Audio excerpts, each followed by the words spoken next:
buenas noches a los espectadores de aquí de HC Historia Contemporánea. Nos encontramos en uno de los últimos live de este año. Nos quedan, ¿cuántos chicos? Estamos a 9. Nos quedan 3 lives más aparte de este, ¿verdad? Perfecto. Nos acompaña esta noche nuestros compañeros, el licenciado Bruno de Gante. Muy buenas noches a todos los amantes de la historia. Sean bienvenidos. Y también bienvenido a nuestro licenciado con matrícula en honores en historia, el licenciado Esaú Jaimes. Bienvenidos, buenas noches. Hablamos de filibusterismo, así que no caigan en engaños ni en mentiras, por favor. Empezando por Ricardo Flores Magón, que fue un filibustero, pero bueno.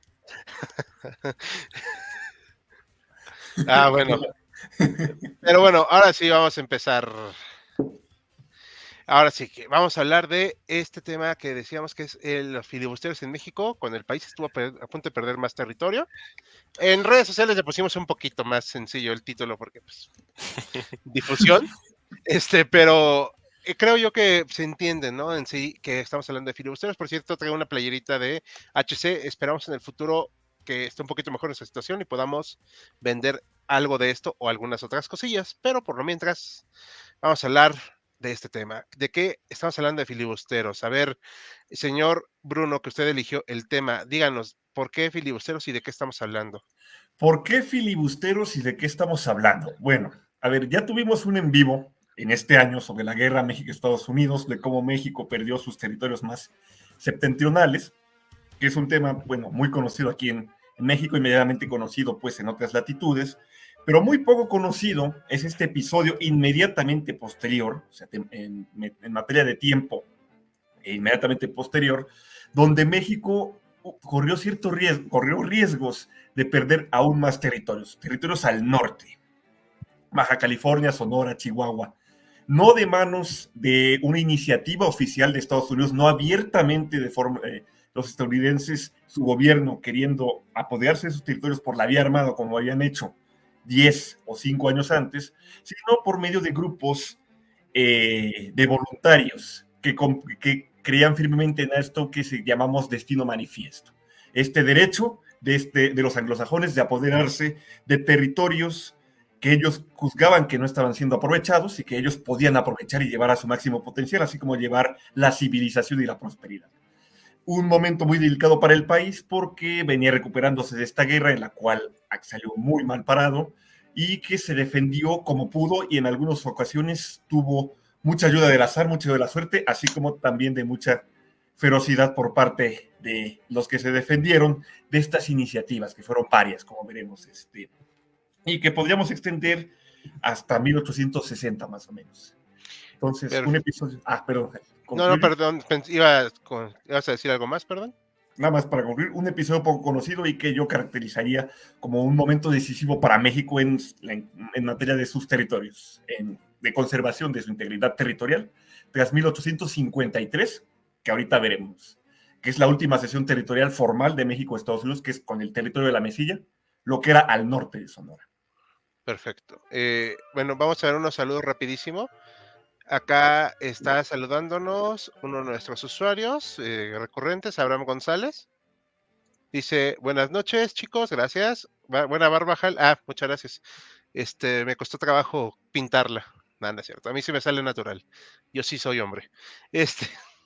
Alejandro Cadena, Alexander Che, buenas noches. Uno de nuestros asiduos. También Mari Carmen López, uno de nuestros asiduos. Buenas noches a Mari Carmen, que todo esté saliendo bien. Me gustaría preguntar, dice Alejandro Cadena, ¿por qué el nombre filibusteros? Ahorita te respondemos. Y Fabio Cornejo, respecto a México, Estados Unidos, casi se los tragan. Sí, hombre, yo sigo pensando que debieron de hacerlo todo, pero bueno. No, sigo argumentando que no. Tenemos nuestros problemas, pero la anexión total, no. Y recuerdo que los mexicanos en los territorios al norte fueron el segundo grupo más linchado después de los afroamericanos. Entonces. Era normal, pero bueno, yo no creo que menos que los nativos, ¿no? Porque ahí sí fueron exterminados. Sí, pues que ves más razón para no ser anexados. Bueno, pero el punto es que no era solo yo el que lo decían varios liberales de la época, por cierto. Miguel Lerdo de Tejada. Para empezar. Pero bueno, a lo que íbamos. ¿Por qué filibusteros se les dice, por cierto? Para que nos preguntó Alejandro. A ver, tengo entendido que es una traducción o una españolización de una palabra holandesa que definía a los piratas en el siglo XVII, aunque aplicado al contexto mexicano o latinoamericano, porque los filibusteros no solo actuaron sobre México, también se sabe que actuaron en Nicaragua o en Cuba, era ya en este contexto estos grupos que tienen el objetivo de internarse en un territorio, separarlo de la nación a la cual pertenece y integrarlo, bueno, ya sea independizarlo o integrarlo a otra nación. En este caso sería Estados Unidos. Entonces, no sé si quisieran añadir algo más al respecto. Yo lo mucho que puedo encontrar un homónimo es en la palabra filibusters, que se usa en el Congreso de Estados Unidos para gente que, bueno, congresistas, o sea, representantes y senadores que hacen perder el tiempo para no pasar una iniciativa de ley. Ajá. Pero es un homónimo que me parece muy raro, Sí.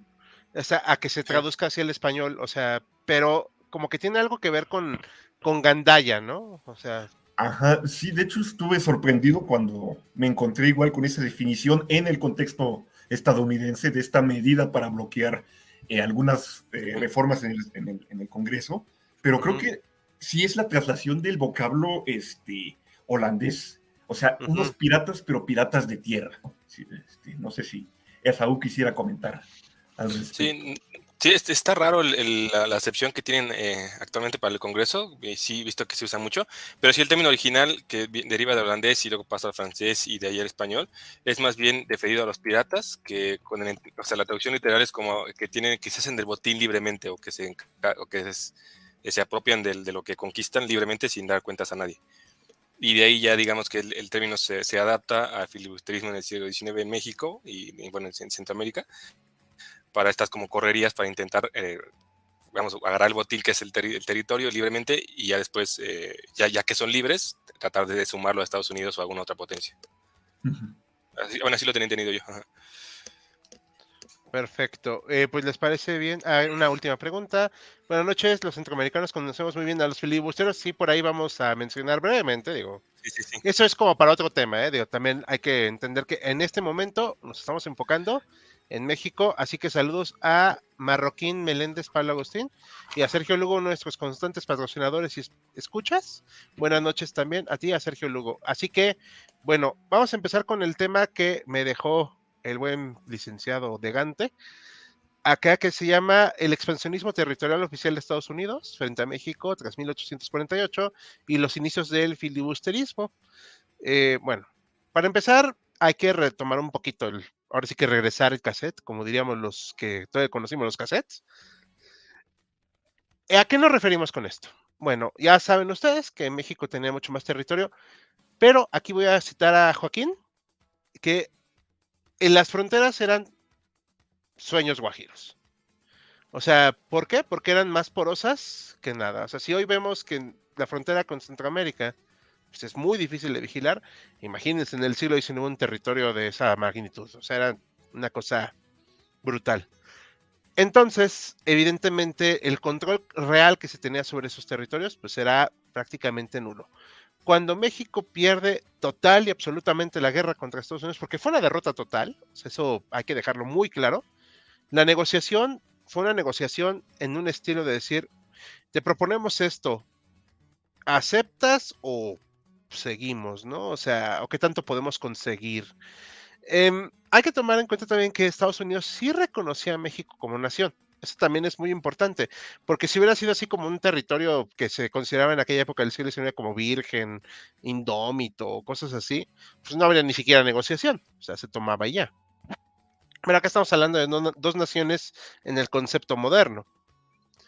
Como tal, la apuesta fue, vamos a dividir acá, se quedó una suerte de territorio como más o menos como hoy lo conocemos, pero ya sabemos que en el 53 hubo una venta más de territorio de lo que conocemos, la Mesilla, pero en ese momento era lo que se pudo conseguir y el embajador de Estados Unidos, aquel en México, bueno, el ministro que estuvo a cargo de las negociaciones, mejor dicho, ¿es Poinsett? No. No, es Nicolás Trist. Gracias, El Nicolás triunfo del Trist. diario. Ajá. Gracias. Nicolás Trist es el que, de hecho, no estaba de acuerdo en tomar tanto territorio. Así es. Se llegan a negociaciones en el cual se quedan más o menos las fronteras que ya estábamos hablando. Yo sigo considerando que debieron de haber chupar todo el territorio, pero bueno. Y evidentemente, Polk no queda contento. Quería más territorio, incluido la Sonora, las Californias, y pues no se logró. Y va a ser, curiosamente, ese uno de los puntos de mayor conflicto en los años venideros. ¿Por qué? Porque no es casualidad nada de esto. Evidentemente, se enviaron personas también a ver si podían asusar este territorio.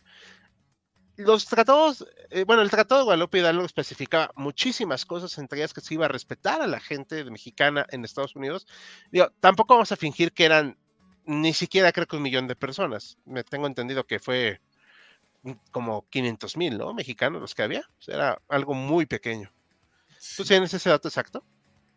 No, Hal, y creo que incluso 500,000 es generoso. Sí, En sí. los territorios septentrionales que pasan a Estados Unidos después de la guerra, que Estados Unidos arrebata, incluso creo 50,000, tal vez Sí, 100,000. o sea, bueno, vamos a ponerle 100,000.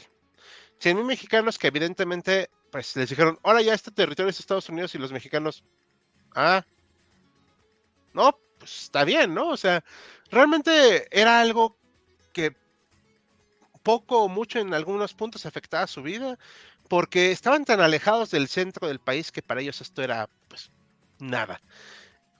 ¿Qué trajo esta anexión territorial? Vamos a dejar de lado que si se usurpa o no se usurpa, o sea, ya se anexaron, punto, ya. Pues va a traer, obviamente, un flujo masivo de colonos estadounidenses. Y con ello, una fiebre del oro en California, que es lo que tenemos aquí también representado.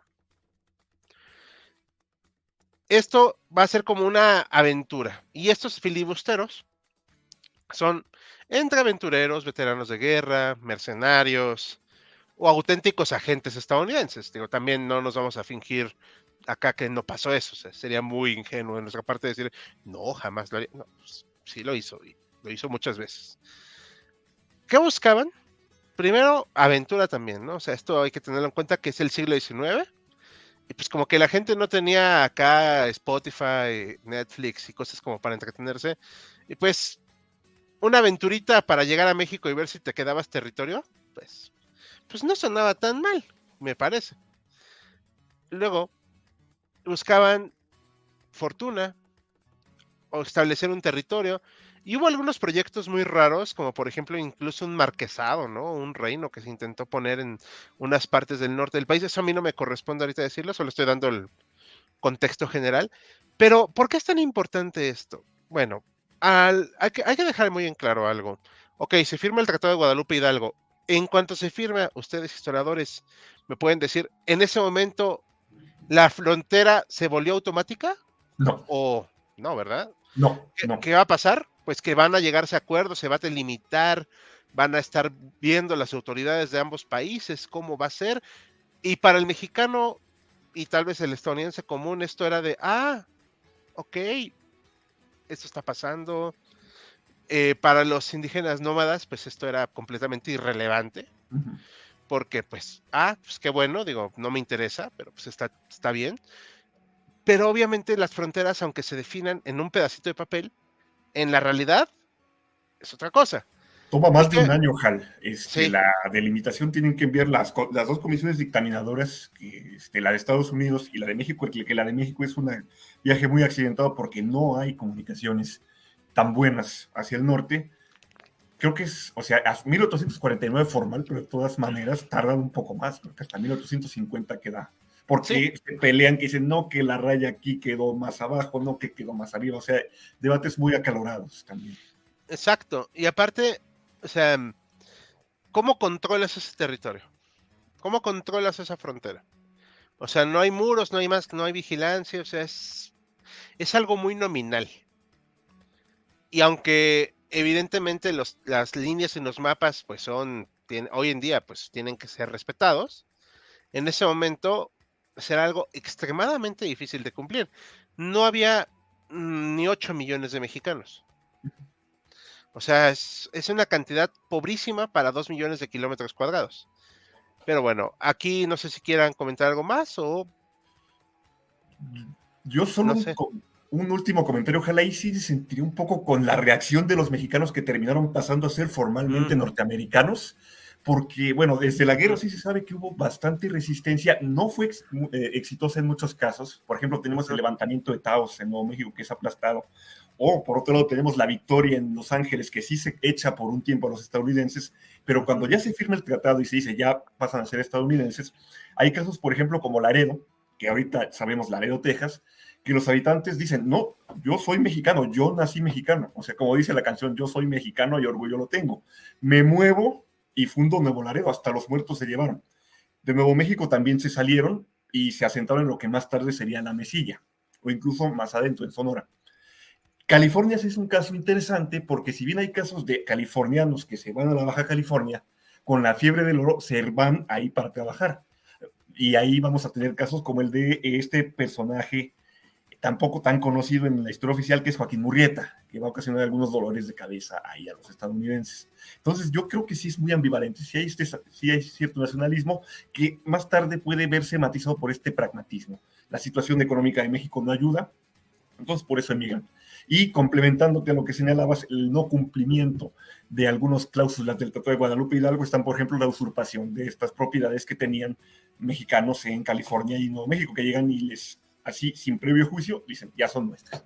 ujú. Y te resistes, pues, Sí, pues nada, ¿no? O sea, no se uh-huh, hizo ningún tipo de respeto.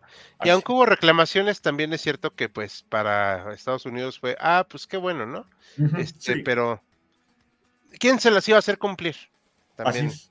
O sea, Es- Perdón, perdón, suena muy cínico, pero en la realidad era una cosa pues muy poco viable. O sea, México había sido derrotado, no tenía cómo enviar algo para hacer cumplir. Estados Unidos, pues lo había firmado, pero de eso a que se sintiera obligado a cumplir. O sea, sí, también esto, o sea, yo lo decía en un sentido práctico porque para la gente poco o nada se sentían identificados también con un país, el cual poco o nada conocían. Eso también es algo que podría pasar ahí en el norte del territorio, que hoy en día pues, ya es el sur de Estados Unidos. que en parte eso que mencionas también, Hal, del sentimiento de no obligación, es esta parte, ese sentimiento de Ujú. superioridad que los estadounidenses escriben como parte del destino manifiesto de a esta raza inferior que le voy a cumplir, o sea, yo le gané, o sea, por favor. O sea, aunque la reconozcan como nación, como bien ha señalado, es una nación que ellos consideran enferma. La llamaban el hombre enfermo de América, a tal punto que hasta fechas ya muy entradas como 1858, alguien escribió con mucha frescura, el derecho de Estados Unidos de gobernar México. Por ejemplo, ese sentimiento de superioridad es muy palpable y de abuso también. Entonces, con esto quería concluir esta primera. Per- Perfecto. Un comentario dice, ¿qué tipo de dinosaurio es un cassette? Luego hablaremos de tecnologías obsoletas. Pero sí sentí el ladrillazo. Yo también, Saúl, Saúl, ¿algo que quieras decir? Sí, en lo último que comentaba Bruno, yo agregaría ya en la parte en la que vamos a entrar un poquito después, concretamente en los filibusteros, ese discurso que es de arriba, como digamos, que es de la élite política de Estados Unidos, de que tenemos el derecho a gobernar, también los filibusteros lo van a adaptar un poquito y van a traducirlo hacia el lado de cuando intentan convencer a sus reclutas y cuando ya se incursionan en el territorio, van a manejar este discurso de, a ver, mexicanos, yo sé que están hartos de su gobierno, yo sé que su gobierno es un desastre, yo sé que les ha ido mal, yo Ujú, sé que su país no funciona. Miren, el de nosotros sí funciona. Mejor pásense de este lado. les Ese es venimos otro a discurso que se va ayudar. a manejar como para justificar. Les venimos ujú, a ayudar, o sea, no lo estamos invidiendo, les estamos dando chance de ayudarlos a separarse, que es lo que ustedes realmente quieren hacer, y ya luego si vienen acá que las cosas acá están mejores. ujú. Exacto. Había también esta onda civilizatoria de parte de muchos filibusteros. Digo, o sea, es por eso lo estoy diciendo así como en tono irónico. Claro. Civilizatoria mesiánica, ¿no? También, ¿cómo se llama esta cuestión cuando es algo inspirado por Dios? Ay, Tiene un nombre. a ver, ¿Milenarista? Milenarista, ¿no? milenarista, mesiánico, ajá. Ajá, Teleológico incluso podría entrar, Hal, ¿cómo la ves? claro, sí, o sea, también esta cuestión de, pues, nuestra nación es superior a la otra, o sea, Claro, y le vamos a llevar la civilización, sí, sí, vamos a claro, sí. iluminar. Di- Ya esa es una cuestión que está, obviamente, es muy superada en los términos de análisis, pero es válido entender a los personajes, pues, cómo se veían a sí mismos. No lo aprobamos, obviamente, o sea, yo digo, insistiendo que con un tratado debió de haberse chupado todo México, pero no con enviados acá, así, pues, a establecer un condado, un reino, cosas ahí medio raras, o iniciar una que es que revolución por el norte del país con filibusteros. Y pues, no estoy diciendo nombres, pero solo diré que es del movimiento de las florecitas. En fin, este, ay, perdón, no puedo pasar un año sin echarle piedras a ese hombre. Una Pero bueno, semana, tú deja un año. pero bueno, es acá cotorreo entre nosotros, digo, la verdad es para darle un poquito de color al asunto. Sin embargo, también es cierto que incluso en la época no estaba penalizado esto. No, o sea, estuve buscando así como una ley internacional que dejara en claro que no debía pasar esto y yo no la encontré. Tenía entendido, Hal, que en el acuerdo de 1818, una ley federal que Estados Unidos publica, dice, bajo Ajá. ninguna circunstancia el gobierno norteamericano va a auxiliar a grupos que ataquen a naciones amigas para intentar atentar contra su integridad territorial. En este sentido, cualquiera que sea Ujú. sorprendido intentándolo será arrestado. Obviamente, como ha señalado, no había interés en eso. O sea, no hay que ver tampoco Estados Unidos como este elemento monolítico, Ah, deseoso no. de invadir todo, porque obviamente tenemos a figuras como Anthony, John Quincy Adams, perdón, y otros que si bien habían tenido su faceta expansionista, no querían esa faceta expansionista de a la forma de Gandaya, u otros que de plano se oponían, decían, no, Estados Unidos no es esto, pero sí había dentro de varias, tanto a nivel federal como estatal, elementos políticos que apoyaban calladamente, o no tan calladamente, esta clase de aventuras, si podemos decirlas Ujú. así, pero que decían, no nos vamos a comprometer. Si hay éxito, o sea, tú tienes que hacer todo el trabajo, decían a los filibusteros. Si tienes éxito, bueno, ya veremos después. Pero por el momento a mí no me puedes Ujú. implicar. Eso sí, ten por seguro de que si te sorprenden y te juzgan, pues bueno, si te juzgo, pues será con la causa más suave. Y si no, pues puedo recurrir a pequeños recovecos de la ley. Echa la ley, echa la trampa. Ujú.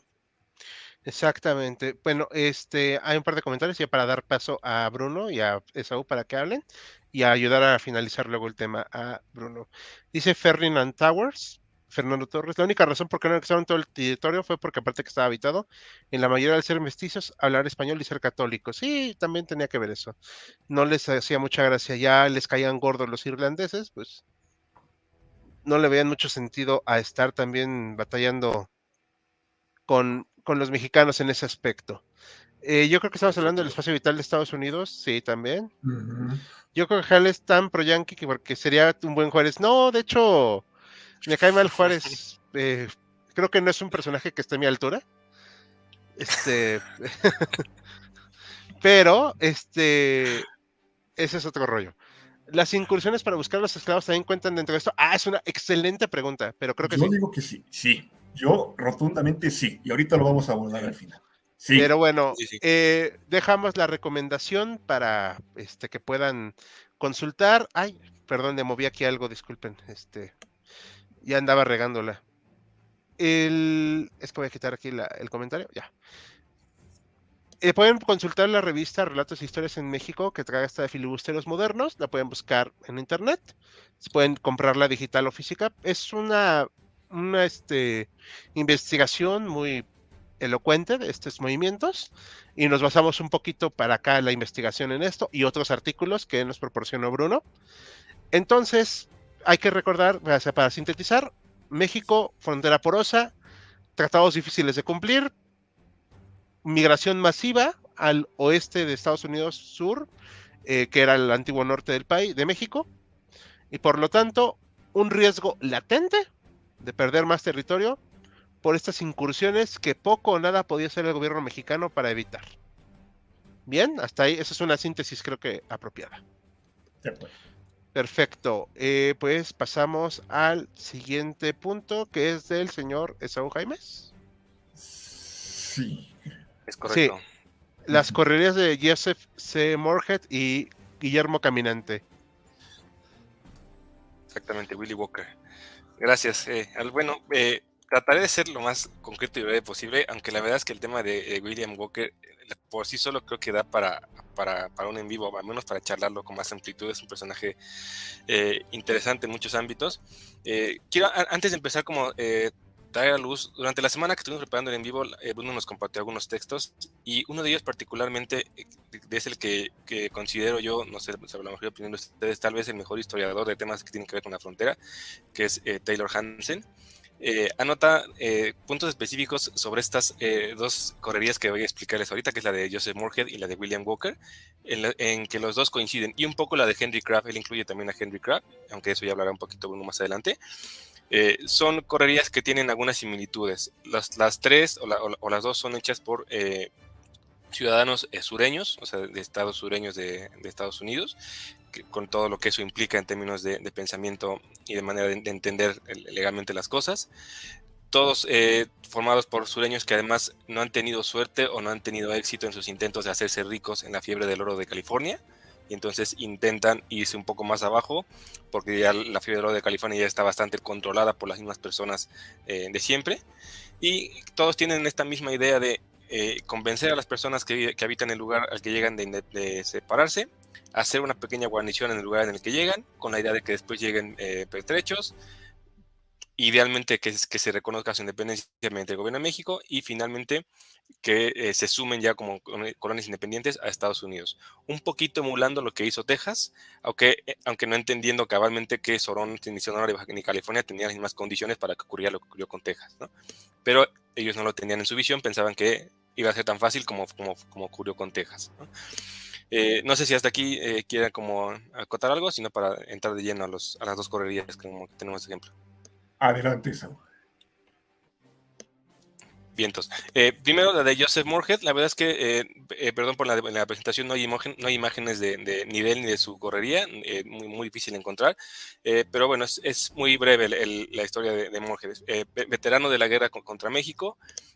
Durante la guerra contra México residió en Alta California. Ahí fue como comisionado para administrar los pertrechos del ejército de esta zona, y finalmente decidió residir ahí.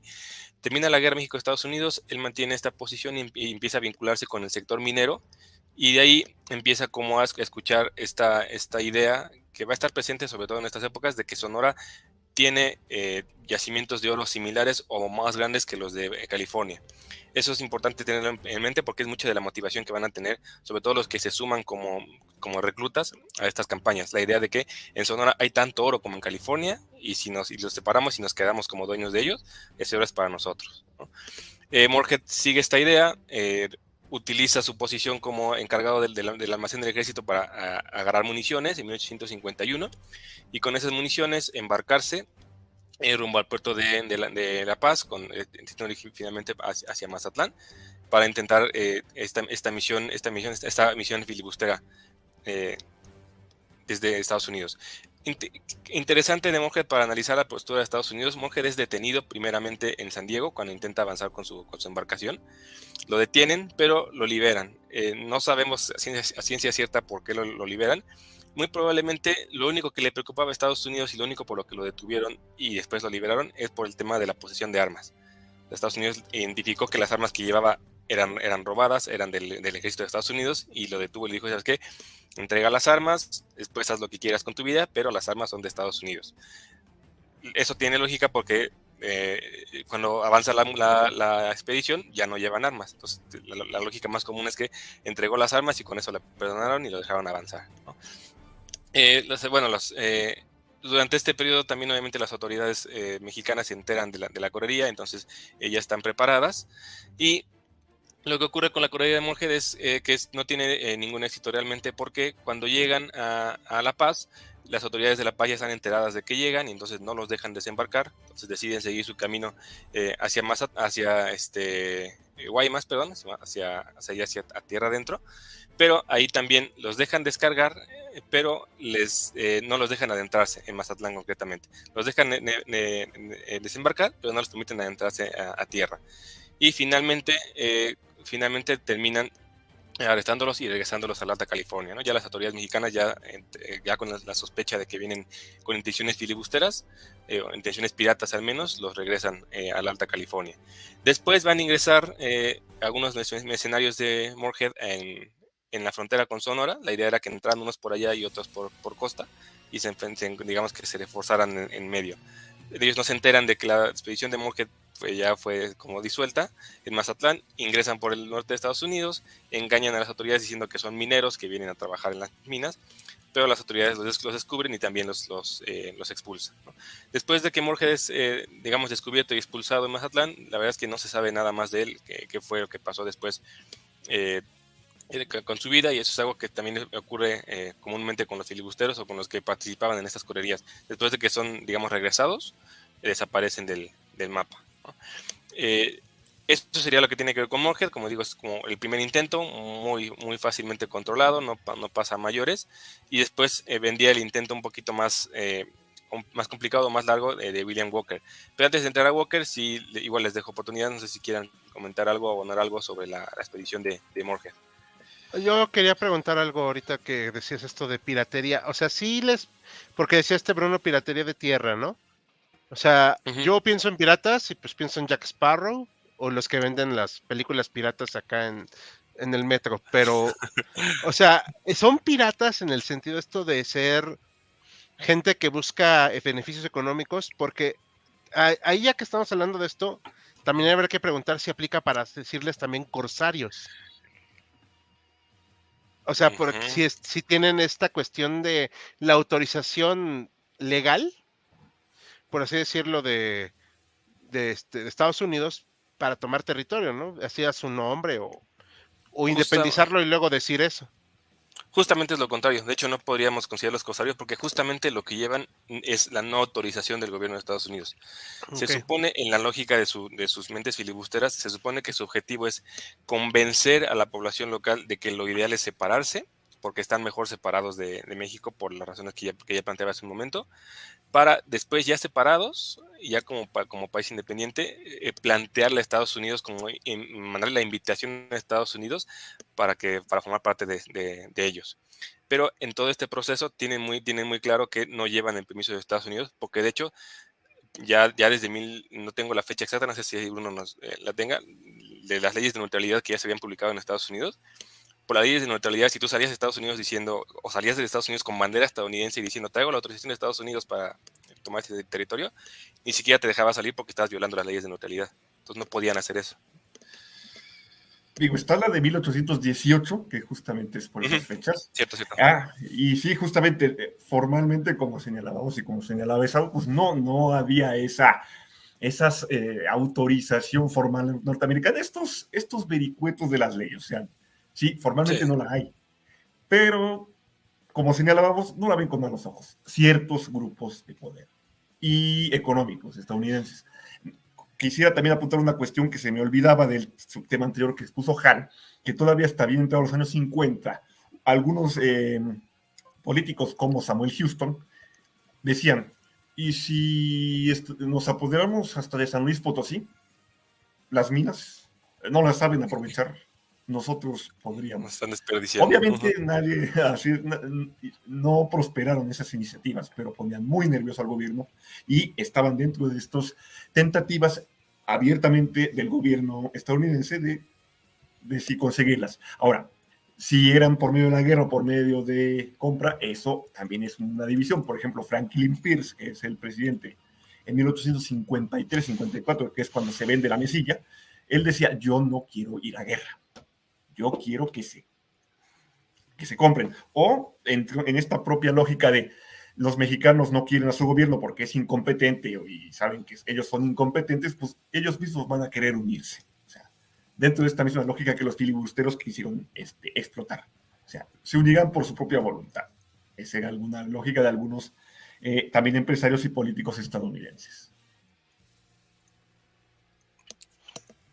Perfecto. De hecho, me parece muy interesante ver que al final, o sea, Estados Unidos no, o sea, decía que no, pero pues también no hacían mucho por evitarlo. Así es. Sí.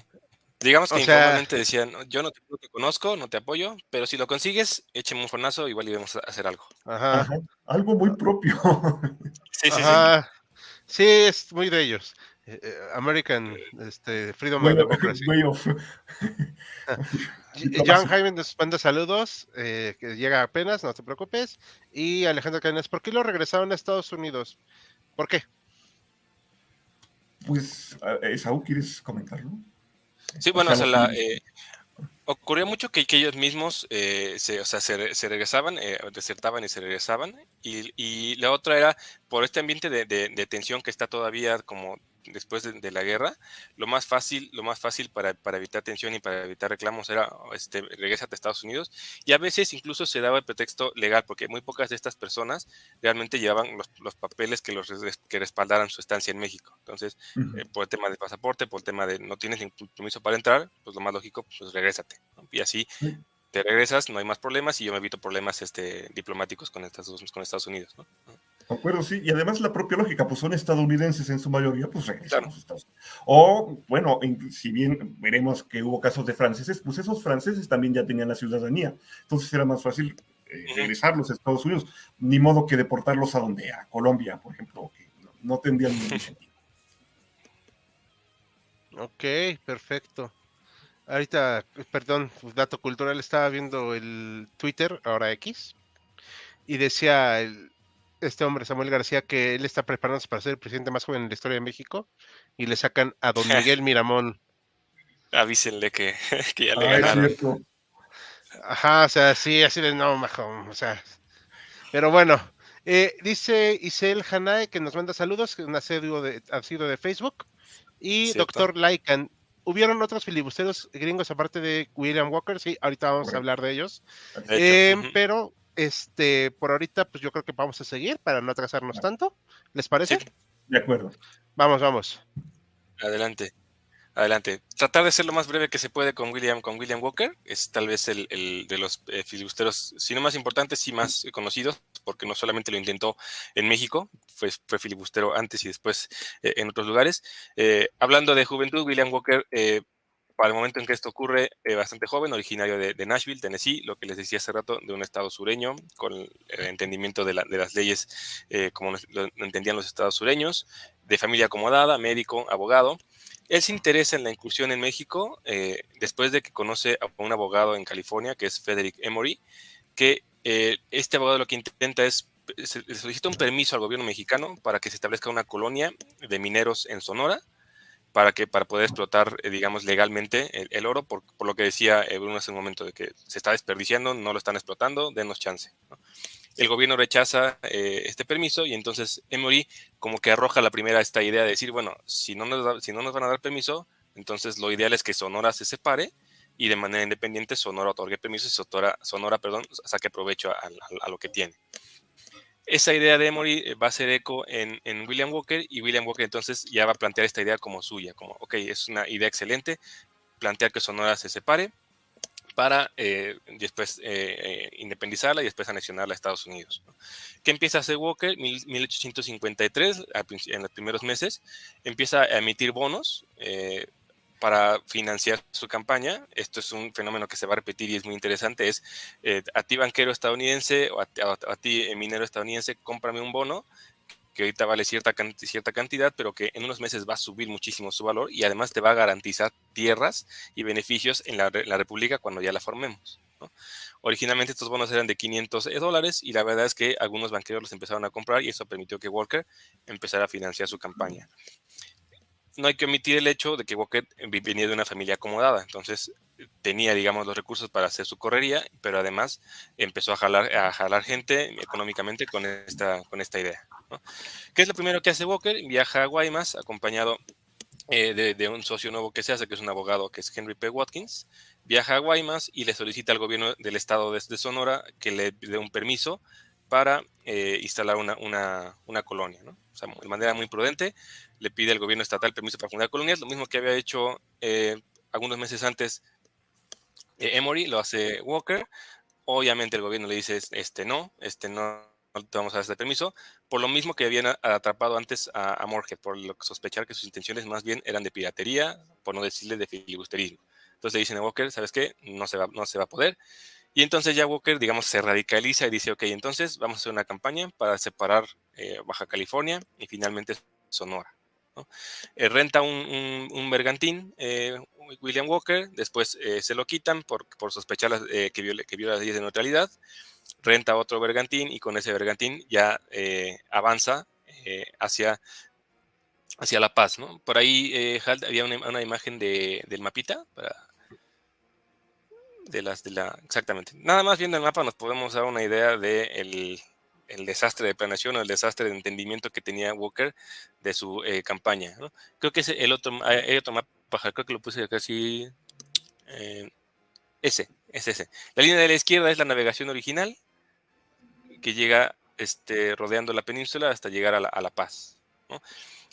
Walker va a decir después en sus declaraciones que aunque su idea original era llegar a Sonora, llega a La Paz porque La Paz está un poquito más cerca de Estados Unidos y un poco más a salvo de cualquier como contrainvasión, y entonces le va a permitir establecer una colonia ahí, a fortalecerla, hacer una base de operaciones, fortalecerla y después avanzar, ya fuera por mar o por tierra, hacia Sonora, ¿no? Ese era el plan original de Walker, ¿no? Entonces sale con su flota en octubre de 1853 de San Francisco, alrededor de 45 hombres, llegan a La Paz, capturan al jefe político de La Paz. La Paz, la verdad es que no tenía muchas defensas de las cuales hacer alarde. Lo capturan la casa de gobierno, las prisiones, los comercios se hacen digamos, del control de La Paz. Y en La Paz, William Walker instaura o declara inaugurada la República de Baja California, que es la bandera que habías puesto hace un momento, la que tiene una estrella, ¿no? Dos franjas rojas con una estrella. Esta es la bandera de Walker de la República de Baja California. Ya la habían preparado, de hecho, desde antes. Llegaron, se establecieron, quitaron la bandera de México del edificio del gobierno y pusieron la bandera de Baja California, ¿no? Después Walker decide avanzar, o sea, dejar La Paz ya cuando está todo un poco controlado y avanzar en su corredor de intentar llegar a Sonora. Perdón, Hal, adelante.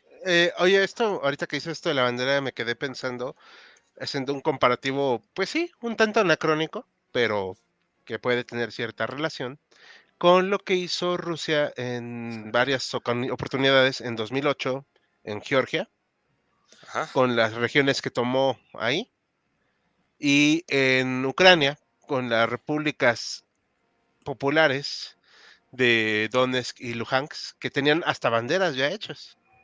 Sí, ya estaba como todo listo para la bandera, ¿no? Ajá, o sea, eso es algo así como que dices, bueno, parece que no cambian mucho los métodos. Sí, Ujú. de hecho, digo, esto se va a digo, ya Bruno hablará en los que nos va a comentar, pero sí es un estilo como de trabajar que se repite, o que se replica, ¿no? Bueno, decíamos, Walker abandona La Paz ya en su intento por avanzar hacia Sonora. Interesante, cuando va saliendo de La Paz ocurren dos cosas.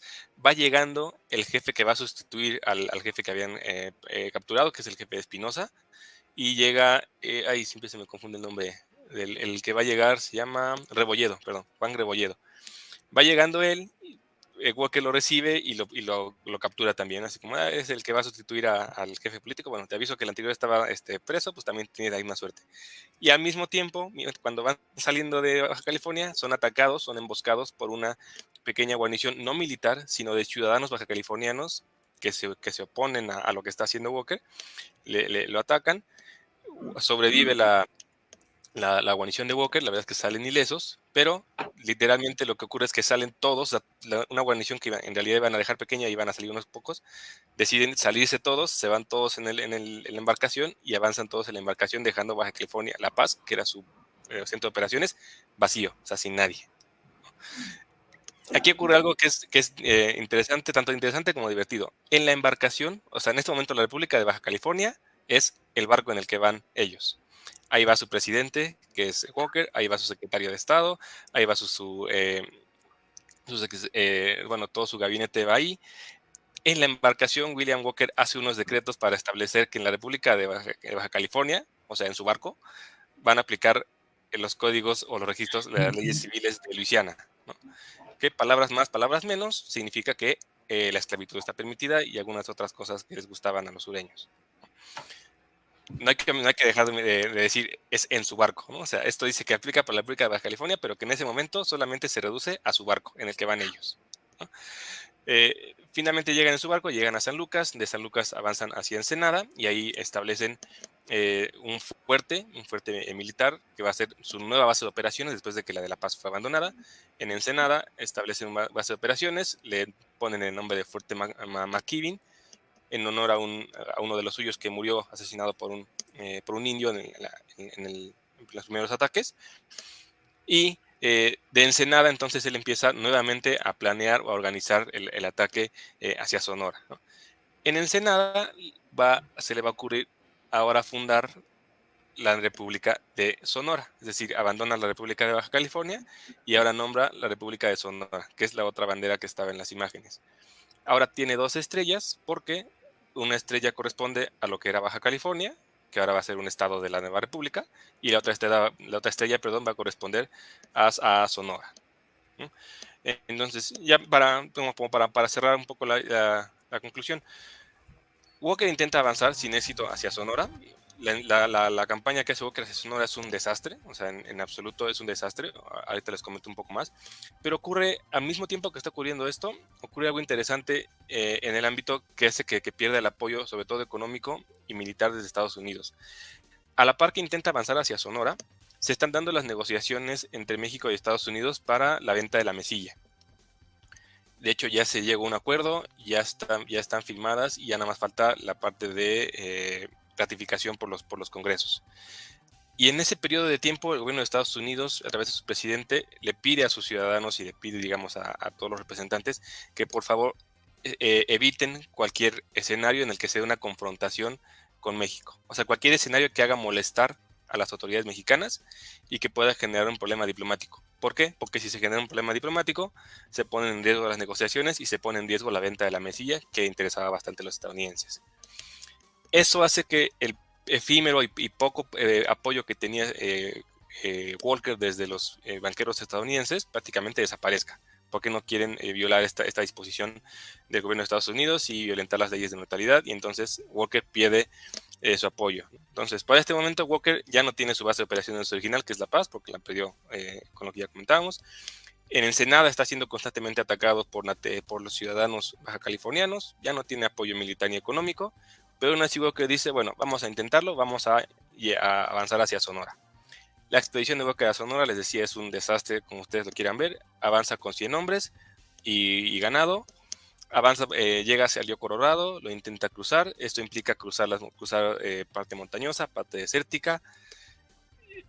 Durante el traslado en el río, la mayor parte de su ejército, 75 miembros de su ejército, se van. O sea, dicen, mejor aquí ya estamos más cerca de Estados Unidos, de Yuma, mejor nos vamos para allá. Solamente llega con 35 y Walker se da cuenta que con 35 no la va a hacer. Y entonces dice, mejor nos regresamos y nos volvemos a fortalecer en Ensenada. De los 35 que iban de regreso a Ensenada, en el camino otros 17 desertan, uno se muere, ya todo el ganado estaba también perdido.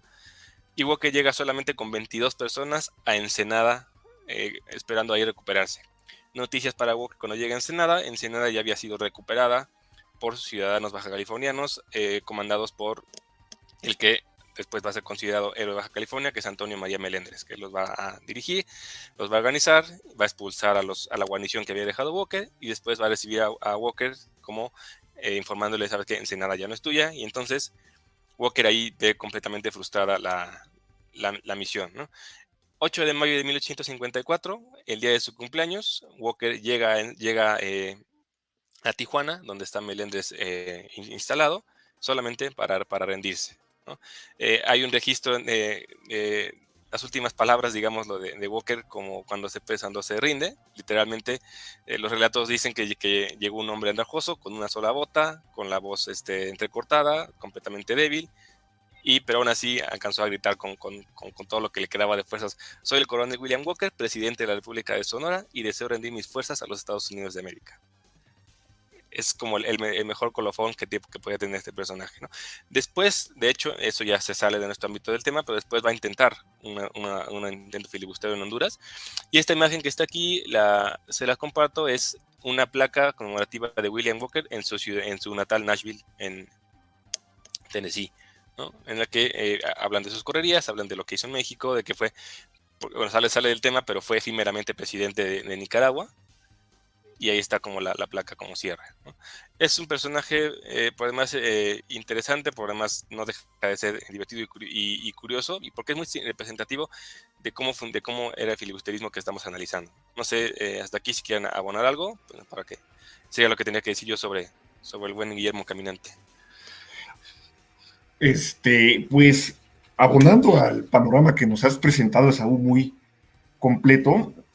Para empezar, me llama mucho la atención que Walker, que como es de 1824, no haya participado en la guerra contra México, a diferencia de Murget. O sea, porque le daba para la edad. O sea, incluso por lo menos como voluntario sanitario podía haberse ido, pero no lo hizo. Entonces sí llama la atención que ya luego haya participado en esta expedición para separar California y Sonora, Baja California y Sonora del país. En este sentido, bueno, sin tener grado militar y que tuviera la soberbia de ostentarse, soy coronel ante la guarnición. Sí. Un peculiar personaje que tuvo un final, pues, bueno, el final que terminó buscándose por estas aventuras. Tenía 30 años, perdón, tenía 30 años cuando el día que se rindió en Tijuana, tenía 30 años. Ajá, o sea. Cierto, creo que los acababa de cumplir, ¿no? Los tenía casi recién cumplidos. Bien, mencionaría también el impacto de la prensa, que sobre todo la altocaliforniana, del estado de California, recientemente declarado estado por la población, que apoya abiertamente la expedición de Walker. O sea, tiene unos titulares estrambóticos que Walker declara la independencia de la República de Baja California y Sonora, se avisora un panorama favorable y próspero para esta nueva nación. O sea, sí tenía bastante apoyo en la Alta California, y desde antes de que se desatara esta expedición, el clima de los periódicos era: los bajocalifornianos quieren independizarse, toda esta retórica de la que hemos hablado, y los bajocalifornianos, los verdaderos bajocalifornianos, no la figura que se habían inventado estos periódicos, decían al gobierno central: por favor, necesitamos ayuda y apoyo, porque bajo ninguna circunstancia queremos ser estadounidenses, somos mexicanos. O sea, no hay que contrarrestar esta retórica que intenta justificar una usurpación más a territorio mexicano. Entonces sale a relucir este nacionalismo de los bajocalifornianos, que por cierto combatieron con cierto éxito a la invasión estadounidense, habían vencido un intento de ocupación en la batalla de Mulegé. Si bien habían sufrido también la ocupación de La Paz, pues su resistencia había sido bastante vigorosa, y la vuelven a demostrar con Walker. Si bien al principio es muy complicado porque no tienen los medios ni los recursos, incluso sufren algunas derrotas frente a estos voluntarios, terminan ocasionándoles también bastantes problemas. Y otra cuestión, dentro de la ruptura de esta retórica con la cual los propios filibusteros querían justificar sus acciones, pues se rompe al ver que no reciben esa bienvenida que esperaban. O sea, esa idea que tenían no se conforma con la realidad, no lo reciben con banderitas liberadoras, más bien hay mucho recelo, hay mucha hostilidad que se ve aumentada porque los hombres de Walker, y Walker mismo dice: vamos a saquear los poblados de Baja California porque necesitamos financiarlos. Eso obviamente en cualquier incluso aunque no esté familiarizado con ámbito militar, sabe que te enajena a la población a la que supuestamente buscas liberar. Entonces, si ya de por sí era bastante enraizado el ambiente, pues con esas acciones terminó por enajenarse. Si es que había algún simpatizante, que yo francamente pues lo dudo. Entonces sí es un episodio bastante interesante. Una última cuestión con respecto a la mesilla. Menciona la habilidad diplomática mexicana, porque en ese momento Pierce quería presionar a México, bueno, no presionar, quería apostar por comprar Sonora, o por lo menos el norte de Sonora y el norte de Chihuahua, y México dice: nada más la mesilla, y se logra. Parte también de esta habilidad mexicana, y que, como ha señalado Esaú, tiene un impacto importante en el propio fracaso de esta expedición filibustera. Entonces, sería todo por mi parte. Muy bien, chicos, vamos a ver los comentarios rápidamente. Vale. Dicen que los podían regresar por medio del desierto sin agua. Pues sí, pero pues no. Dice Maribel. sí, Mari Carmen López, ¿qué es la ley de neutralidad?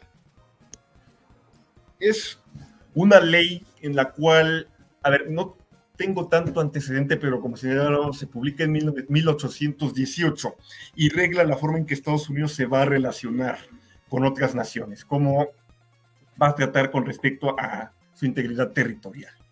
Porque Estados Unidos, desde que nace, tiene este ámbito expansionista de extendernos al oeste. Ok, como señalaba Hal, con los territorios poblados por los grupos indígenas, pues no hay problema, porque no son naciones, ¿no? O sea, es tierra virgen, tierra vacía. No la aprovechan, la podemos aprovechar nosotros.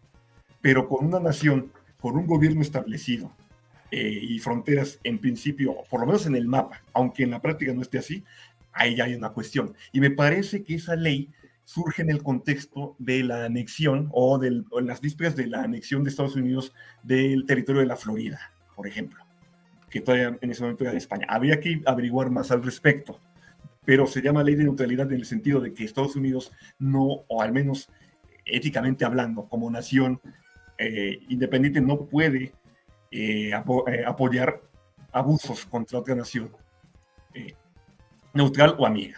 Y México, después de la guerra contra Estados Unidos, pues vuelve a ese estatus de amigo, según la diplomacia. Por eso Sí. neutralidad. Ok, No sé si... perfecto. Dice August ML, a Walker con la percepción de la real completamente alterada, sí, Así bastante. es. Fernando Torres, los otros movimientos independentistas en México también fueron invitados por filibusteros. Bueno, el de hablamos hace un tiempo, si mal no recuerdo, Saúl, de un tema de los diferentes movimientos independentistas en México. Y según Ajá. yo, la mayoría absoluta no fueron por filibusteros. No. No, hubo un intento... Y de hecho, curiosamente, los que... Adelante, Bruno, adelante, Bruno. Bueno, hubo un intento con esta República de Sierra Madre, pero es un debate, o sea, pero que los filibusteros intentaron montarse ahí al tren, pero el propio jefe de esa supuesta república dijo, no, aquí ustedes no entran. Y de hecho ni siquiera prosperó. O sea, está también en debate tanto la existencia de si hubo una república de Río Grande, o eso es una interpretación errónea de algunos historiadores, y lo mismo con la República de Sierra Madre. O sea, si hubo intento de filibusteros de treparse, dijeron, fuera. Somos mexicanos, no queremos. Exactamente. De hecho, lo que iba a decir, uno de estos comentarios en los que no tengo evidencia para decirlo, pero tampoco ninguna duda, de estos movimientos libertadores independentistas que menciona Hal, los que tuvieron éxito o mayor cantidad de éxito eran los que no tenían ninguna influencia filibustera. O sea, que eran movimientos más bien, como decía Bruno antes, de nacionales buscando una manera diferente de entender su realidad como región. Perfecto. Vamos a seguir viendo otros. ¿Cómo se llama? Otros comentarios, son dos más. El personaje de Marlon Brandon Queimada está basado en Walker, nos dice, y nuestro amigo Israel Celuloide. Saludos, por cierto. Stephen Austin y William Walker están hechos del mismo molde. Sí, nada más que uno fue más inteligente que el otro. Es que Walker era muy soberbio. Hay otra palabra, pero bueno.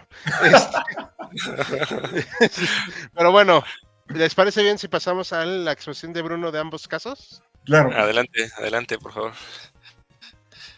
Bien, pues voy a tomar como punto de partida este comentario, pregunta que nos hacían llegar en el chat de si hubo otros filibusteros no estadounidenses o no de origen anglosajón, vamos a decirlo, y efectivamente, en Sonora tuvimos un caso muy interesante con un francés, un grupo de franceses. Hal, ¿podríamos poner la diapositiva 18, por favor? Tenemos aquí al caballero, al señor conde Gastón Rousset de Borbón, un francés originario de la Provenza francesa, valga la redundancia, es decir, al sur de Francia, específicamente de Aviñón, que tenía así ese título nobiliario. Recordemos, él nace en 1817, entonces a él le va a tocar esta pequeña restauración de la monarquía en Francia y más tarde evoluciona una monarquía constitucional con Luis Felipe de Orleans. Entonces él tiene ese título. Con los problemas políticos y sociales de Francia, él y otros franceses terminan viéndose en difícil situación económica y voltean al nuevo continente y dicen, podemos ahí hacer algo de fortuna, podemos prosperar. Es una tierra joven, es una tierra en la cual podemos crecer. y pues irnos de esta vieja Europa. Tiene antes previamente una breve aventura en Argelia, pero no le va muy bien, así que finalmente se embarca. Va primero a Estados Unidos, en la década de 1850, a principios, atraído por esta fiebre del oro. Y él y otros franceses pues intentan también sumarse a esta fiebre del oro. Pero pues, como sabemos, pues no en todos los casos la fiebre del oro dio éxito. Y decepcionados dicen, bueno, podríamos ir más al sur. Con esta retórica o este discurso que se genera en torno a Sonora de que sus minas son tan o más ricas que la Alta California, pues ellos dicen, pues podemos. Y piden permiso al gobierno mexicano. Ojo, en este momento ya tienen la ciudadanía norteamericana, pero los mexicanos, el gobierno de María Marista en ese momento, estamos hablando de 1852, dice, a usted sí, porque si bien tiene la ciudadanía estadounidense, no es estadounidense de origen, no es anglosajón, nació en Francia, queremos poblar el norte con colonos, exceptuando estadounidenses, no queremos que se nos repita lo mismo que en Texas. Entonces, dentro de este programa de atraer migrantes irlandeses, franceses, incluso alemanes, algunos españoles, pues se dice, pues sí, entre usted, colonice, se compromete usted a reactivar una mina que estaba al norte de Sonora. Y él dice, claro que sí, y mete a poco más de 150 hombres. Van armados.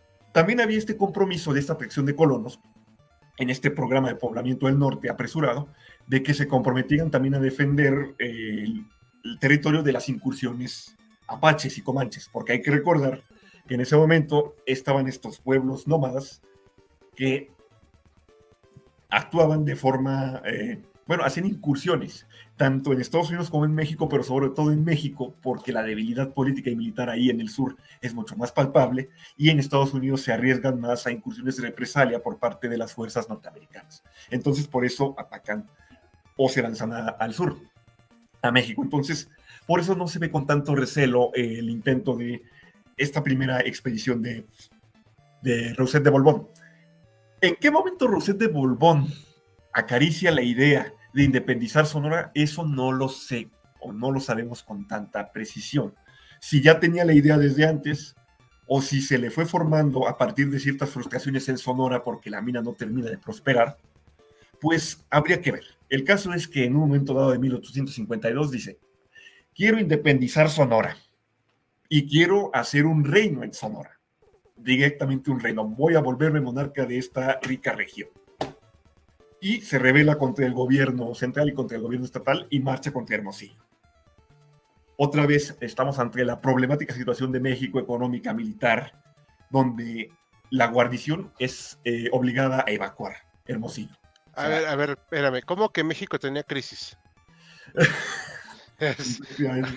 teníamos... Sí, o sea, no lo puedo creer. Especifica en qué momento, porque son muy pocos. Ajá. Sí, no, más bien son demasiadas como para saber cuál. Exacto. Digamos la crisis de la posguerra. O sea, bueno, no. ¿Cuál de todas las guerras? Ah, es cierto, ya. De la más traumática, no es cierto. Bueno, una de las muchas crisis que sufría y que naturalmente se vivían más al norte, con más intensidad por esta falta de poder enviar recursos por parte del gobierno central, pues entonces Hermosillo cae. Pero, y aquí se hace un esfuerzo gigantesco por parte de Federación y de otros estados, entiéndase, por ejemplo, Sinaloa y Durango, que envían a sus guardias nacionales y también el ejército federal participa, y a marchas forzadas avanzan y logran expulsar a Gastón Rousset de Borbón de Hermosillo. Lo toman preso, a él y a los que sobreviven de la derrota que sufre, y dicen, bueno, traicionaste a lo que te habías comprometido, habías jurado fidelidad a la República Mexicana y te levantaste en armas y no cumpliste con tu papel de reactivar la mina en el norte, así que te me vas. Los deportan a la Alta California, pero Rousset de Borbón no se da por vencido y en 1854 vuelve a las andadas, vuelve a reclutar más gente, franceses, también hay algunos, me parece creo que españoles y otros grupos que estaban en California, y se prepara, desembarca en Guaymas en 1854. Por cierto, dato curioso, mientras Gastón Rousset de Borbón está ahí generando problemas en Sonora, también William Walker está actuando. Entonces, Antonio López de Santana, que en ese momento estaba en su último gobierno, intentó usar a Rausset de Borbón para contener a William Walker. Es muy interesante, ¿no? Intentar usar a una banda de filibusteros contra otra no termina de prosperar, no funciona. Y finalmente las autoridades sonorenses logran contener a Rausset de Borbón en esta segunda ocasión. Hal, podríamos pasar a la imagen 19, por favor. Gracias. No solo con soldados mexicanos, sino también con grupos armados indígenas, yaquis. En este caso aquí tenemos a Cajeme. En ese momento Cajeme tendría un poco más de 20 años. El futuro líder yaqui que se va a levantar en la década de 1880 contra Porfirio Díaz participa del lado de México para aplastar este levantamiento de Rausset de Borbón. En esta ocasión, cuando se derrota a Rausset de Borbón en Guaymas, el francés ya no tiene suerte. Ni él ni los pocos que le sobreviven al combate, porque dicen las autoridades mexicanas, juicio y fusilado. Y así acaba sus días, Rausset de Borbón. Entonces así acaba este episodio. Por cierto, última anotación con respecto a este momento de la historia del filibusterismo en México. Ya cuando desembarca en 1854, Rausset de Borbón, otro con la perspectiva totalmente alterada, pero no porque él creyera, o no sabemos si él creía. Habría que ver cómo pensaba que lo iba a recibir la población de Sonora. Pero él ya decía, no, pues no solo me gusta Sonora, quiero también Sinaloa, Durango y Chihuahua para mi reino. Ahora sí que para la frase de su nievecita de limón, ¿de qué la quiere, caballero? Naturalmente está fuera de la realidad y como señalábamos, perdió. O sea, fue completamente derrotado. Los periódicos californianos también siguieron las dos expediciones de Rausset de Borbón con cierto interés, aunque no tengo constancia de que hayan incluso sugerido de que convencer a Rausset de Borbón de, una vez independizado del territorio, pues integrarlo a Estados Unidos. Tal vez porque no era estadounidense anglosajón de origen, pues no lo consideraron. O sea, tal vez lo vieron como un episodio curioso, pintoresco, y ya, nada más. No sé si quieran aquí añadir algo al respecto sobre este personaje, que también da para una novela. Creo que hasta se ha publicado una, pero no me acuerdo cuál. ¿Algún comentario, Esaú? No sé. Es que estaba activando el micrófono. Quería vincular un poquito en esto que me gustó mucho el comentario, porque creo que lo dice mejor que nadie de nuestros seguidores de la distorsión alterada de la realidad, tanto con Walker como con este personaje. Y cuando los juntas ocurre algo divertido. Walker se enteró de lo que estaba haciendo pero en el Conde, se entera de eso. Y la respuesta de Walker es, le pide a Estados Unidos y le pide a sus reclutas, tenemos que evitar que los franceses entren al territorio mexicano. Acuérdense que América es para los americanos. Cierto, sí, ya me acuerdo, es verdad. Es la doctrina Monroe en escala filibustera. Sí. Así, o sea, nosotros podremos hacer y deshacer, pero son nuestros pero los franceses no. Ajá. Exacto. Sí, Walker se indignó, o sea, completamente dijo, espérate, ¿qué está haciendo un francés aquí? ¿Quién lo llamó? ¿Quién lo invitó? Además de que amenazaba con ponerle el mandado, ¿no? De los territorios que él clamaba. Además, pero es que como que hay un odio generalizado a los franceses, ¿no? En algunas partes de la historia. Sí. Como ahorita, hace un siglo. Así de repente. Cierto. Ay, perdón, es que tengo sed, disculpen. Yo de hecho, ahorita que estoy oyendo esto, pues, insisto, lo pregunté en su momento, ¿cómo demonios llegó a seguir existiendo México después de todo esto? Una combinación de factores, Hal. Yo diría que en parte, o sea, el deseo de México de sobrevivir, porque sí había, vuelvo a decir, los baja californianos que decían, no le hagan caso a estos periódicos estadounidenses, no queremos ser. O sea, tal vez migremos un poco a veces para trabajar en las minas, pero no queremos estar bajo el yugo estadounidense. Sobre todo porque ya se iban conociendo las linduras que estaban haciendo con los mexicanos en Nuevo México, California, Texas. Y los propios sonorenses también decían no. Y el propio gobierno mexicano que maniobra por medio de la diplomacia para, por ejemplo, la mesilla otra vez, perder la menor cantidad de territorio posible. O sea, tercos. Y también suerte. Pero esto sería más bien con el expansionismo oficial estadounidense. Hablo, por ejemplo, de la no aprobación del Tratado McLean-Ocampo y otros casos. O sea, para mí es una confluencia de varios elementos que pues terminaron favoreciendo a México. en este sentido. Ok, y aparte está muy interesante saber cómo también era lo que ya dijimos al principio, y perdón por repetirnos, o sea, las fronteras eran una línea imaginaria. Eran buenas intenciones, si quieren, pero poco más, ¿no? Porque podían llegar con facilidad a estos personajes, y ahorita lo que decían de Centroamérica, ¿no? O sea, Sí. y mira que Centroamérica, o sea, no es que México fuera acá el paraíso para poder accesar, pero Centroamérica, pues es complejo por las selvas, los territorios, volcánicos, o sea, vamos, exactamente esta percepción de la realidad bien alterada en cuanto a que, pues vamos a llegar y vamos a tomar, y sabes la orografía del lugar, la población, los recursos donde los vas a sacar, y así un largo etcétera, ¿no?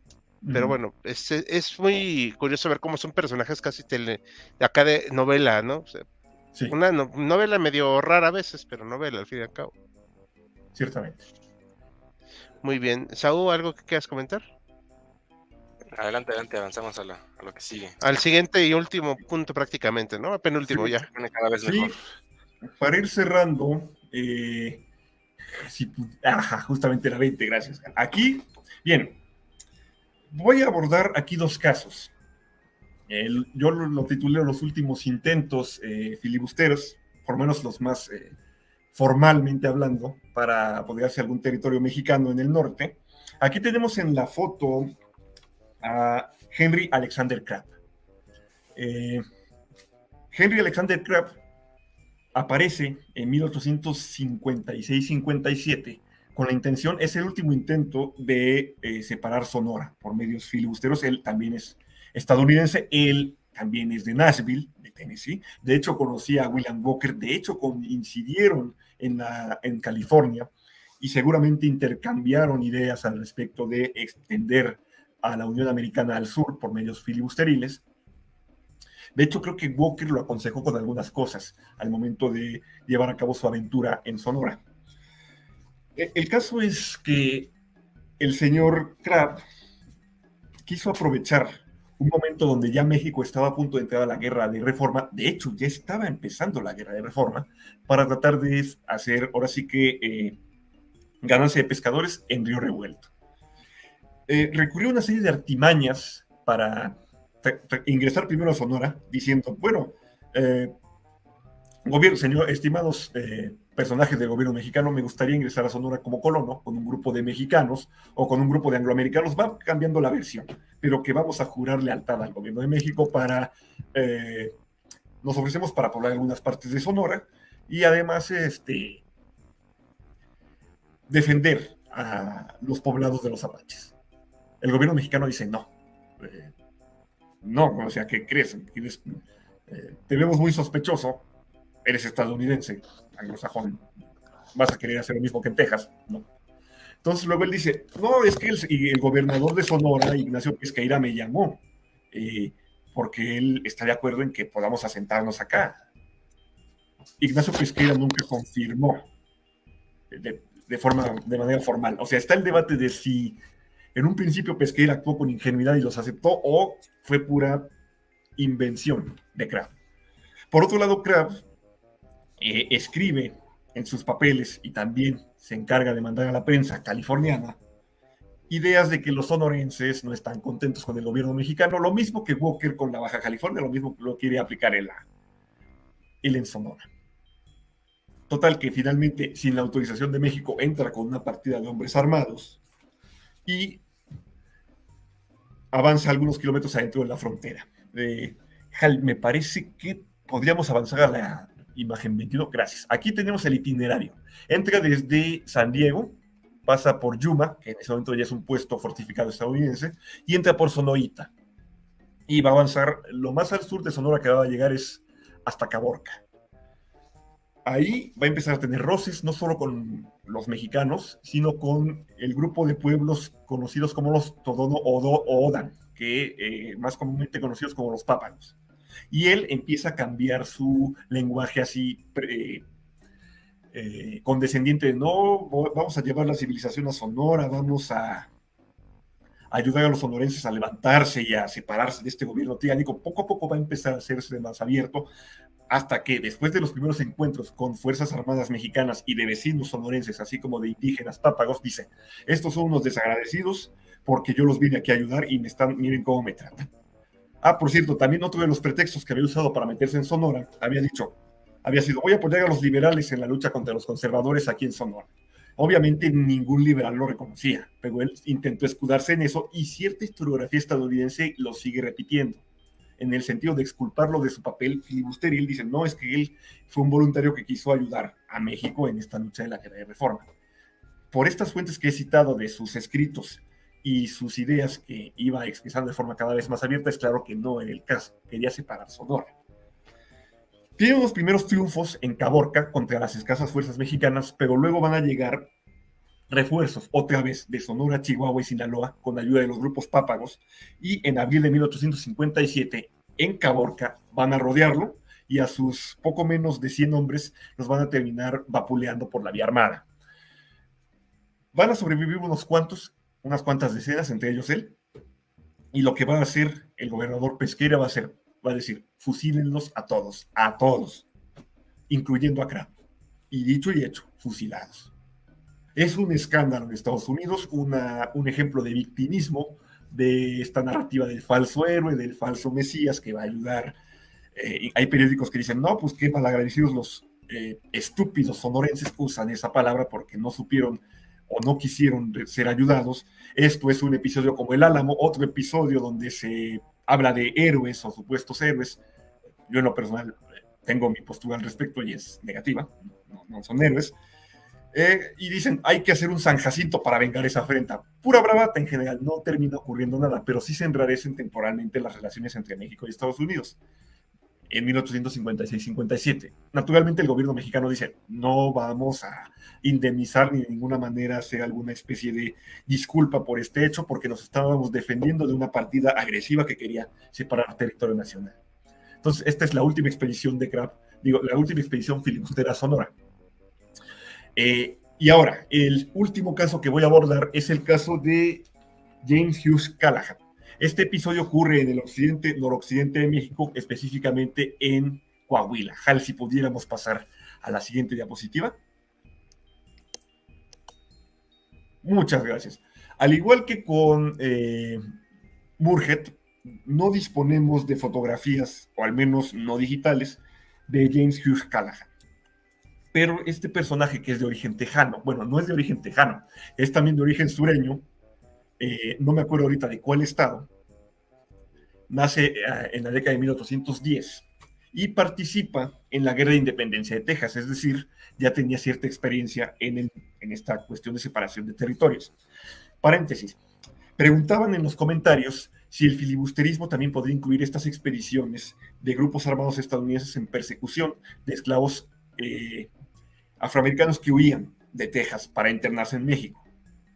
Y yo respondo que sí. No solo estas expediciones que ilegalmente cruzaban la frontera sin pedir permiso al gobierno, por lo menos al gobierno estatal, que se cruzaban y que intentaban recapturar a estos esclavos, sino también otras expediciones directamente delincuenciales de abigeato, grupos de norteamericanos, sobre todo tejanos, que se cruzaban a Coahuila para saquear villas, para llevarse ganado, o incluso también asaltar directamente a los habitantes, llegando también a incendiar algunas poblaciones, y acciones que el propio gobierno de Texas, ya no digamos el federal, pues no hacían, no impedían, no buscaban, no tenían ninguna intención de impedir, se hacían los locos, como coloquialmente diríamos. Es decir, México protestaba y decía, no, pues es que no sabemos, no es que no tenemos pruebas para determinar que hubo estas expediciones al sur. Otra cuestión, también se acostumbraba por parte de estos grupos estadounidenses o empresarios el financiar a los grupos indígenas, entiéndase comanches y apaches, no solo pagarles, sino también darles armas para que pudieran cruzar aquí a territorio mexicano, robar y comprarles los objetos robados. México protestó varias veces y no se hizo nada al respecto. Callahan estaba bastante implicado en estas cuestiones. Callahan en específico se dedicaba a cruzar la frontera para perseguir esclavos fugitivos y también para perseguir supuestamente a grupos indígenas que desde México atacaban territorio norteamericano. Sí, sí es un hecho, en esta frontera porosa había casos de grupos nómadas asentados en México que se pasaban a México, que se cruzaban a Estados Unidos y que robaban y que se iban al sur. De hecho, hubo algunos intentos de acuerdos entre México y Estados Unidos para tratar de frenar esas incursiones. Si eran incursiones desde Estados Unidos, pues Estados Unidos no ponía mucho interés, pero si eran de México decían, péscame esos indígenas, o si no lo haré yo. Callahan dice, un grupo de apaches lipanes robó a unos parientes míos, voy a cruzar. Y se cruza en 1855. El gobierno de Coahuila y diversos jefes militares de ahí le dicen, ¿a dónde va? No, pues vengo a perseguir un grupo de lipanes. No tenemos noticia que hayan cruzado grupos lipanes, dicen los mexicanos. Bueno, más bien, perdonen, me equivoqué. Vengo a perseguir a un grupo de esclavos negros, disculpen, así llega el léxico, a esclavos transfugados. No tenemos ninguna noticia de eso. Bueno, voy a cruzar de todos modos, con su permiso y sin el mismo. Está el debate entre los historiadores si Callahan quería separar Coahuila, o por lo menos mocharle alguna parte y anexarla a Texas, no está del todo claro. Pero de que quería aprovechar para hacer saqueos o internarse en territorio mexicano de forma impune, sí es un hecho. El caso es que no se llega a un acuerdo con los mexicanos quieren obligarlo a volver al territorio estadounidense y Callahan se hace fuerte en Piedras Negras. Los comandantes militares se acercan a Piedras Negras, pero se frenan. ¿Por qué? Porque al otro lado del río Bravo hay una guarnición estadounidense. Y esa guarnición estadounidense amenazadoramente pone sus cañones apuntando hacia el sur. Tácitamente diciendo, nosotros estamos apoyando a este grupo armado que está actuando en Piedras Negras. Se le intenta asediar de la mejor manera posible, sin mucho éxito. De hecho, Callahan se defiende bastante bien. Y para colofón, finalmente se retira de regreso a Texas con ganado robado de Piedras Negras y de otras localidades y, como colofón señalaba, incendia el pueblo. Las autoridades militares estadounidenses que habían apuntado sus cañones amenazadoramente al sur no hacen nada por detenerlo. México protesta, pero otra vez silencio estadounidense, del gobierno de Texas y del gobierno federal. Dicen, pues lo sentimos mucho, no podemos hacer nada. Eran civiles armados, no eran del ejército estadounidense, entonces pues no tenemos jurisdicción sobre ellos. Piedras Negras se va a terminar reconstruyendo, pero sí va a quedar esta cicatriz. Por cierto, dato curioso, Callahan no va a vivir mucho después de ese evento porque va a morir en una reyerta contra otro rival en un episodio de borrachera en Texas. Podríamos decir, es uno de los últimos episodios y de los más grandes que ocurren de filibusterismo a mediados finales de 1850. No sé si quieran agregar algo, queridos contertulios. Bueno, pues yo creo que pues, podemos ir pasando ahorita a las conclusiones, pero antes de que diga yo algo, ¿quiere decir Jaimes? No, adelante. Tenía yo, como había brincado bastante el tema de los saqueos, nada más para comentarlo brevemente. Mencionaba Bruno que digamos que parte de la intención de Callahan sí era tal cual llegar y saquear, porque por ejemplo en el escenario de Walker y los otros más bien fue como una consecuencia natural de la incursión para hacerse de provisiones y de cosas. Pero me llama la atención que Callahan sí abiertamente decía, o sea, su intención era llegar y saquear. Sí, era ese sentido de derecho que se manejaba de podemos entrar al sur. A fin de cuentas, dentro de esta retórica expansionista, tarde o temprano van a ser nuestros, pero en lo que son nuestros, pues vamos a aprovecharlo. Total, no pueden defenderse. No. Así es. Sí, nada más, tenía esa dudita. Yo creo que había esta idea, ¿no? De que México era pues algo muy fácil de poder obtener. Sí. Aquí hay preguntas que también quiero poner para que le vayamos dando las conclusiones. Sí. Dice Historia en Celuloide, ¿creen que el filibusterismo, habría tenido tanto éxito si la prensa libre americana no los hubiese engrandecido como héroes? Yo creo que hubiera sido menos difundido, pero sí había como una idea de aventura en esa época. Y había gente también que tenía poco que perder y mucho que ganar. Y dentro de la propia retórica del Destino Manifiesto, estaba en el aire, o sea... Sí, era muy normal. Y sí había un montón de historias y publicaciones que pintaban al filibustero o al aventurero como este gran héroe, Un héroe. este ideal que se quería seguir. Entonces sí se alimentaba desde ahí mismo. Ajá. Ujú. ¿Se imaginan un ejército de Walker, uno francés y uno mexicano? Habría sido un caso. Joaquín Hernández, saludos Joaquín, que esta semana tomó descanso del live. Buen live, saludos a todos. Saludos Joaquín. Saludos. Ya te vamos a acosar la siguiente semana. Un filibustero que no era estadounidense fue Narciso López, que era venezolano, aunque buscaba independizar a Cuba. Bueno, ¿qué onda con Cuba en el siglo XIX? O sea, ya era una cosa como de terquedad. Habría que hacer un en vivo al respecto. Ya tenemos varios, pero sí, pendientes, como dijeron del otro día. Bien. Que por cierto, un dato curioso, acá, así, ahorita es que estaba haciendo como que estadística. Ningún tema mío ha sido electo para los en vivo esta temporada. Ajá. O sea, mío de mí. O sea, ajá, es algo muy curioso. O sea, que ¿Por qué no has generalmente sí usado eran. tus poderes sistémicos? Pues. Digamos que soy modesto y soy un dios generoso y me gusta dejar que ganen otros. Y Mariano tuvo 2. Sí. Y antes no le elegía ni uno y ahora tuvo 2. Sirvió la estrategia de los 3 temas, por cierto. De La hecho. verdad es que es un tema muy interesante. Obviamente esto es pues, un podcast así de en vivo para pues charlar un rato. Pero también hay que tener en cuenta que todo esto, pues, si nos informamos y todo, y es algo que fue ocurriendo, nada más nos estamos enfocando en México. Y esto es sobre todo en el norte del país. Yo no dudaría que hubo intentos en Yucatán con la guerra de las castas, que no tengo noción real de cuánto pasó. Y en otras partes, estas repúblicas que intentaron crearse, que nos dijo Esaú en su momento, pues también es muy interesante saber que hubo estos intentos por hacer una vez más una partición del país. Y es muy problemático también saber que, pues en esa época era algo de pánico, o sea, pudo haber sucedido más. Sí. Sí. No sé si quieras me comentar algo más, Esaú. Esaú. No, sobre esta parte ya. Tenemos, no sé si hay más. Ya esos son los comentarios que había. Perfecto. Ahora sí, Bruno, ¿qué nos quieres ir para dando conclusiones para cerrar el día de hoy?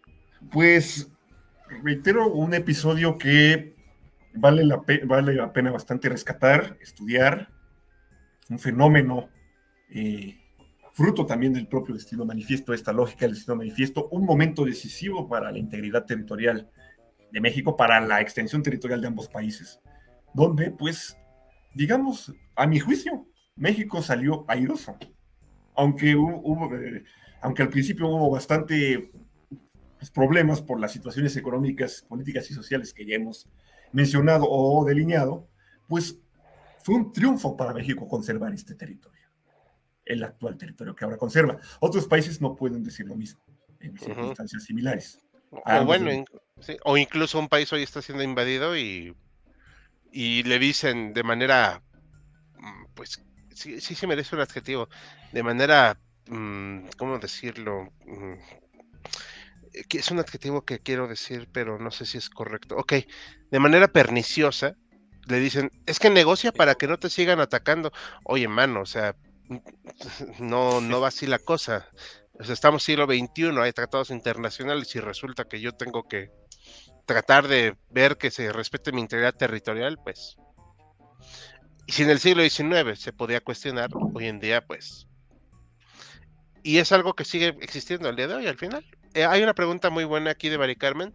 Dice, ya sé que en el live has 2 promagonistas y un antimagonista. Yo leí una publicación que en 1911 se atribuía a Richie Flowers, Big Wizard, que era un filibustero. ¿Qué tan cierto es? Ajá. A ver, ¿ustedes qué dicen? Y ahorita digo. Hal, no quieres lanzar primero y nosotros entrar al debate. No, Sí, yo sí, quiero... No, yo quiero sacar mi veneno al final. Entonces, ahí denle ustedes. Pues, a ver, Adelante, Saúl. Bruno. A ver, bien. Mi postura y la de muchos es, no, Flores Magón, él diciendo filibustero, no. Vamos a ver, vamos a plantear un escenario. Flores Magón, o este grupo, sí quiso participar en la Revolución Mexicana o hacer la Revolución Mexicana contra Porfirio Díaz, distinta a la maderista. Ahora, ellos estaban bastante empapados del anarquismo y tenían esta idea, eran muy opuestos a los nacionalismos. En este sentido, por eso aceptan a varios estadounidenses, porque además estaban exiliados en Estados Unidos, en sus fuerzas. También había exiliados mexicanos.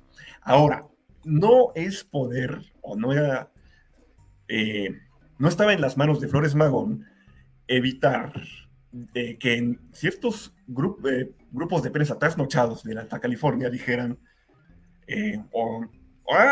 vamos, oportunidad magnífica para independizar la Baja California y hacer que se anexe a México. Flores Magón, de hecho, tengo entendido, ahí sí Esaú me podría complementar, que dijo, no, esto no es para independizar la República de Baja California, no es para anexar a Estados Unidos, aquí es, iniciamos la revolución y avanzamos. Desconocemos lo que está diciendo este empresario que hasta está ofreciendo bonos para participar en la expedición a la anexión de la Baja California, eso es mentira. Obviamente, dentro de esta convocatoria amplia que abre, y ahí sí, bueno, tal vez podría llamarse cierta ingenuidad o idiotismo en esta noción de trascender la nacionalidad, obviamente se colaron varios arribistas y que también empezaron a intentar actuar por propia bandera, pero Flores Magón en sí, no. Se le quiso atribuir este papel de filibusterismo en algunas fuentes para desautorizarlo, quitarle, desprestigiarlo, pero él en sí no abogaba por separar Baja California, ni fundar una república anarquista, ni mucho menos anexar a Estados Unidos. No sé qué quieras, si quieres añadir algo, Esaú. Por supuesto que sí. Sí, de hecho yo iba a vincular el tema con Flores Magón como parte de mi conclusión. Ahora que la pregunta nos ha permitido abrir el debate, la aprovecho. Abierta y completamente falso decir que Flores Magón tenía intenciones remotamente filibusteras. No se sostiene en ninguna fuente, no se sostiene en ningún texto de Flores Magón. Eso es falso en todos los sentidos. Lo que sí ocurre es que durante la campaña de Baja California, bien lo mencionaba Bruno, sí se cuelan o se meten tanto intereses de la prensa como de empresarios de la Alta California, que sí empiezan a ver esto como una oportunidad para llevar agua a su molino con intenciones filibusteras. Eso tiene un nombre y un apellido, que es una persona que se llama Richard Ferris, que es el que empieza a hacer este movimiento pro filibusterismo aprovechando la revuelta de Baja California, ¿no? Pero aquí hay que decir como dos cosas. Primero, tanto Flores Magón directamente como la tropa que estaba en Baja California a las órdenes de Flores Magón, concretamente Jack Mosby, que era el que lo hace, capturan a los filibusteros, los regresan y hacen un manifiesto o escriben un manifiesto tanto Flores Magón como Jack Mosby diciendo: nosotros no estamos apoyando el filibusterismo, nuestra intención no es separar Baja California y unirla a Estados Unidos, no va por ahí. O sea, en el mismo punto de la campaña lo hacen. ¿Cuál es el problema? ¿Cuál es lo que finalmente genera la confusión? Que el magonismo o ya los escritos del Partido Liberal Mexicano son muy ambiguos en un tema en específico, que es entender el anarquismo como una lucha global. En muchos escritos el magonismo plantea que hay que superar los límites de las fronteras, hay que superar los límites de los estados para lograr una gran comunidad obrera anarquista mundial. Es esa cosa tan ambigua, esa cosa no tan bien explicada, si lo queremos ver así, fue lo que terminaron tomando muchos después para decir: aquí está diciendo Flores Magón que no hay que tener país, que hay que unirnos con Estados Unidos y en Estados Unidos hacer una república anarquista, pero es completamente falso que Flores Magón quería eso, ¿no? Lo que pasa es que es muy ambiguo el expresarlo después en muchos textos, de decir es que tenemos que pensar más allá de los términos de frontera y pensar en un anarquismo global. Eso fue, digamos, la confusión que al final le terminó jugando mal en cómo se entendió el movimiento después, ¿no? Pero hablar de filibusterismo no. Y ya para cerrar, lo que sí es interesante es la manera en que se comporta y la manera en que Richard Ferris y los filibusteros hacen su intento filibustero en Baja California. Es casi una calca de lo que hizo William Walker, de lo que hizo Moorhead y de lo que hicieron los demás. La dinámica es exactamente la misma. emitir bonos, llegar con una bandera ya armada, llegar al lugar y pensar que los iban a recibir con bombos y platinos y poner la bandera, y después iban a independizar y después iban a llegar a Estados Unidos. Es una calca.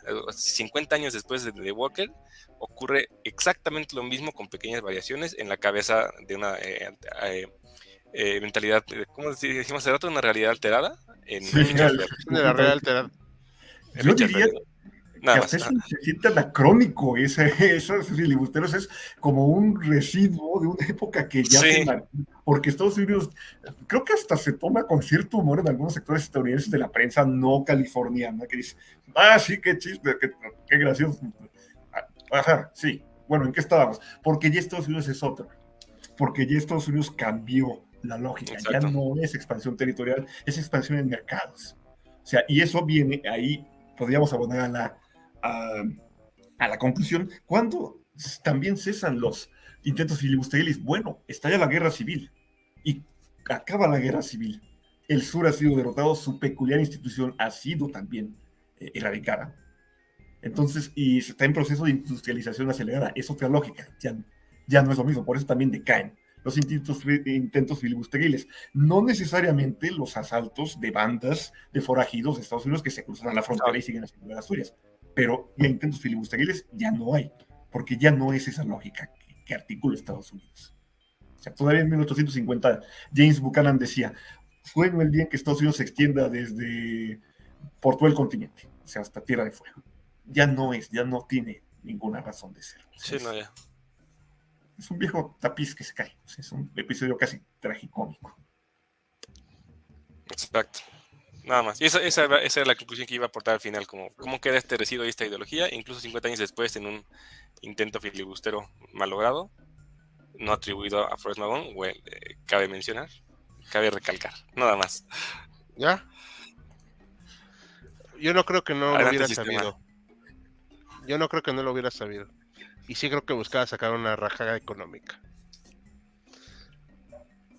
Y nadie puede ser tan ingenuo para no saber lo que venían haciendo otros.